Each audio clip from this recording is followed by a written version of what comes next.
त्र्यंबकेश्वर येथे डॉक्टर बाबासाहेब आंबेडकर जयंतीनिमित्त बौद्ध धम्मज्ञान परीक्षा उत्साहात पार. दिनांक 13 एप्रिल 2025 रोजी त्र्यंबकेश्वर तालुक्यातील राजवाडा येथे डॉक्टर बाबासाहेब आंबेडकर यांच्या जयंतीनिमित्त भारतीय बौद्ध महासभेच्या वतीने आयोजित बोधिसत्व धम्म ज्ञान परीक्षा मोठ्या उत्साहात पार पडली आहे.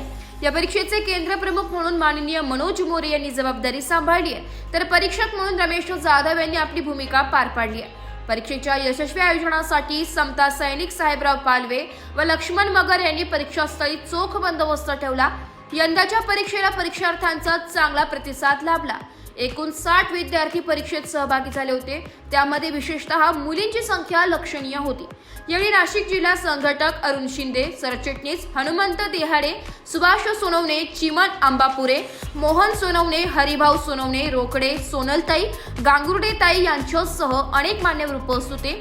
डॉक्टर बाबासाहेब आंबेडकर यांच्या विचारांचा प्रचार व प्रसार व्हावा यासाठी भारतीय बौद्ध महासभेच्या वतीने अशा उपक्रमांचे आयोजन केले जाते. परीक्षेद्वारे विद्यार्थ्यांमध्ये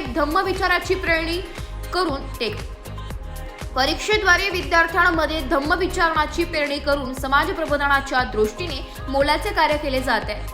नाशिक लोकशाही न्यूजसाठी त्र्यंबकेश्वर तालुका प्रतिनिधी अरुण प्रभाकर शिंदे.